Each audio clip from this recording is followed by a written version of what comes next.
Gue yakin bukan cuma gue yang puyeng kalau udah ngomongin utang. Soalnya banyak komen di video gue sebelumnya yang berdoa biar utangnya bisa lunas. Ada juga yang cari-cari amalan yang bisa ngebantu mempercepat ngelunasin utang. Bahkan banyak juga yang cari-cari video tentang cara melunasi utang dengan cepat dan instan, ya kan? Buat lu yang emang utangnya puluhan juta, ratusan juta, bahkan miliaran, pasti lu puyeng banget tuh. Sampai bikin vertigo, stres, putus asa, mau ngapain juga pasti kagak enak. Bahkan ada yang ngambil jalan pintas dan menghalalkan segala cara. Nah, yang lebih parah ada yang sampai mau bundir karena saking puyengnya. Nggak usah gede-gede dah, yang puluhan ribu sampai ratusan ribu aja udah bikin pala keliengan. Obat sakit kepala aja mah kagak mempan. Obat yang mempan mah cuma duit merahan yang ada gambar Soekarno-nya. Ya kan? Soalnya kadang ada yang nagih walaupun utangnya cuma puluhan ribu. Ya wajar aja sih, itu hak dia. Dan emang udah kewajiban kita bayar. Mungkin yang minjemin juga lagi butuh banget duit, walau cuma puluhan ribu. Dalam hati mah, ya elah, utang puluhan ribu aja, nagihnya udah kayak utang miliaran. Halo, assalamualaikum warahmatullahi wabarakatuh. Kali ini gue mau ngebahas keresahan gue tentang utang. Nah, di channel inilah gue mau ngeluapin keresahan-keresahan yang gue bahkan lu yang lagi nonton juga ngerasa puyeng kalau punya utang. Dan lagi cari cara agar utangnya biar cepet lunas. Di sini gue nggak mau ngajarin seolah-olah gue sih paling tahu. Gue juga bukan motivator. Gue cuma berbagi. Dan ini juga jadi pengingat buat gue pribadi. Dan semoga bisa bermanfaat buat orang lain. Oke, lanjut. Kayaknya gue gak perlu lagi ya ngejelasin apa itu utang. Justru lu klik video ini aja mungkin biar dapet cara atau solusi biar utang lu cepet lunas. Tapi gak semua sih. Ada juga kok yang cuma buat nambahin wawasan soal utang dan dampaknya kalau sampai berhutang. Pertanyaan gue, sebenarnya apa sih yang nyebabin kita sampai harus ngutang? Apa karena kepepet dan mengharuskan kita ngutang? Apa karena gaya hidup? Apa emang udah jadi hobi? Apa mau ngembangin bisnis dan harus dengan cara ngutang? Buat lu yang emang ngutang karena terpaksa dan kepepet dan cuman itu jalan satu-satunya, it's okay, gak apa-apa. Karena di saat lagi gak ada duit sama sekali, gak ada barang yang bisa disekolahin alias digade, sedangkan ujian hidup datangnya tiba-tiba tanpa tahu kita lagi pegang duit apa kagak. Sedangkan lu udah ngelakuin berbagai cara buat dapetin duit dan hasilnya tetap nihil. Berhutang mungkin emang jadi solusi. Tapi kalau bisa jangan sembarangan berhutang.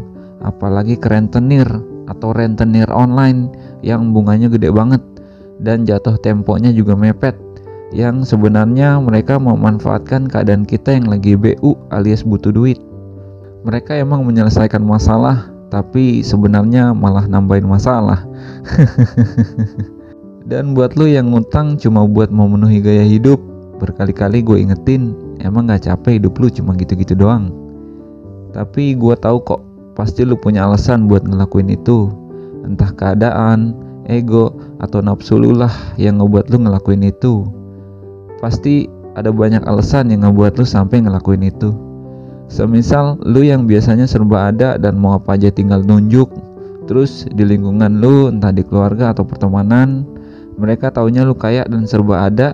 Terus tiba-tiba kondisi lu berbalik dan gak punya apa-apa. Sedangkan buat nerima kenyataan itu gak gampang. Jadi mau gak mau lu harus berhutang cuma buat nutupin kekurangan lu. Tapi coba pelan-pelan rubah itu sampai lu bisa nerima kenyataan. Dan coba lu tanya ke diri lu sendiri, apa orang itu nilai lu cuma dari harta benda yang lu punya? Apa tulus menghargai lu apa adanya? Maksudnya gimana tuh bang? Ya semisal lu berangkat naik mobil, tiba-tiba lu jalan kaki. Kira-kira yang orang tanyain elunya atau malah mobilnya? Ya kan? Pikirin dah. Nah, ada juga yang seneng banget ngutang sampai dijadiin hobi. Alah, jadi hobi. Gimana tuh maksudnya, Bang?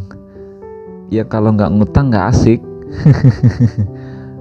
Apa kabar, bro? Sehat-sehat kan? Sini pakai dulu 100. Contoh itu mah. Gali lubang, tutup lubang, lubang yang satu belum ketutup, udah gali lubang baru, dan terus kayak gitu. Ngutang ke keluarga udah nggak mempan, pindah ke temen. Temen nggak mempan, cari orang lain. Sampai orang baru dikenal juga diutangin. Mantap kagak tuh?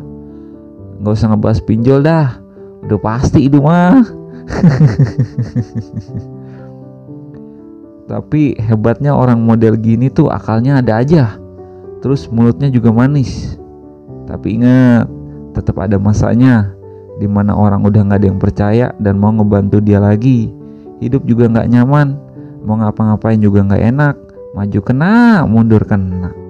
Dan yang jadi masalah besar adalah buat ngilangin kebiasaan kayak gitu tuh susah. Buat lo yang mungkin di posisi ini dan mau berubah, gue cuma bisa bantu doa dan kasih semangat. Semoga niat baik lu buat berubah dimudahin sama Tuhan, amin. Dan terus semangat walau memang terasa berat. Terus buat lu yang lagi ngembangin bisnis dengan cara ngutang, dengan alasan kalau mau bisnis jadi besar harus ngutang, kalau nggak ngutang nggak keren, dan dipercaya sama bank. Sampai apa yang ada di rumah wajib banget disekolahin alias digadein. Yang padahal bisnis kontan alias cash itu lebih keren dan lebih aman, walau kadang proses pertumbuhannya agak lambat. Ingat, lambat asal selamat daripada ngebut tapi maut, ya kan? Yang ada lu kerja keras cuma buat nutupin utang-utang lu doang. Pikirin dah. Terus banyak juga kok efek yang diakibatin dari berhutang. Kayak mau ngapa-ngapain gak enak, mau makan inget utang, mau tidur inget utang, mau ibadah inget utang. Gak nyaman dan pasti selalu kepikiran. Stres karena otak selalu bekerja tanpa henti karena cari cara gimana biar utang itu bisa kebayar. Muter-muter di situ aja. Jadi sering sakit-sakitan karena badan sampai nggak keurus. Putus asa karena udah berbagai cara dilakuin tapi tetap nggak ada hasil dan selalu nihil. Ngambil jalan pintas dan menghalalkan segala cara, semisal nipu lah, nyolong lah, bahkan ada yang sampai ngelakuin pesugihan dan cara klinik-klinik lainnya.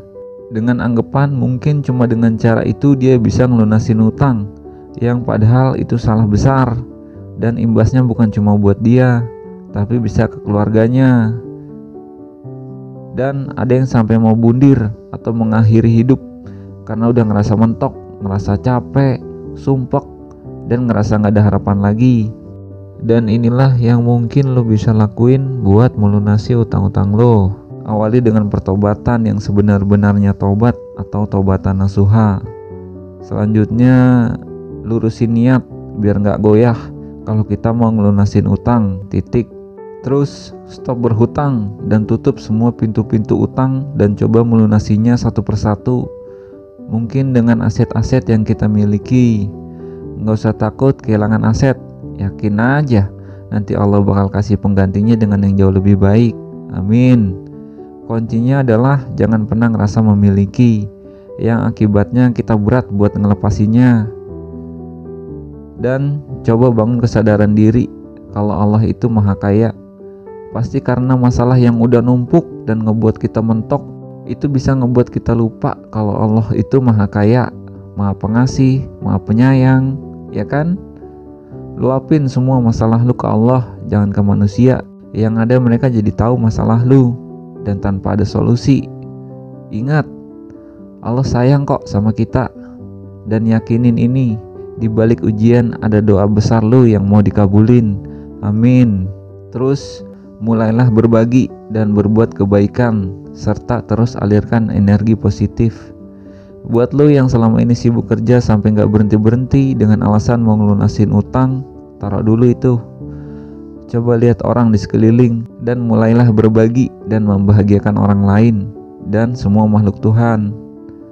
Itu bisa ngebuat kita tenang dan bahagia, supaya gak kepikiran utang terus. dan mulai ngelakuin hal-hal yang ngebuat happy. Ada banyak kok caranya.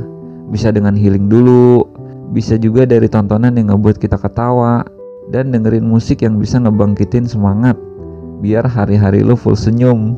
Asik. Dan ini yang terakhir, bangkit dari keterpurukan karena lu gak sendiri. Pasti ada seseorang yang mau sabar, selalu ngedampingin, mau dengerin cerita lu, dan terus nyemangatin. Dan berterima kasihlah ke mereka yang udah mau nemenin di saat kita terpuruk. Jaga baik-baik orang seperti itu, karena berkat dukungan dan support mereka lah kita bisa kuat. Sebelum gua akhirin, yuk kita saling mendoakan dan mengamini agar utang kita semua, berapapun jumlah dan bentuknya, bisa Allah lunasin. Amin. Sekian dulu dari gua, Beloy. Semoga video keresahan ini bermanfaat. Kalau ada kesalahan dan menyinggung, tolong dimaafin ya. Jangan lupa bantu bangun nih channel dengan subscribe, like, komen. Wassalam. Selamat menikmati hidup yang bebas dari utang. Asik. Iya.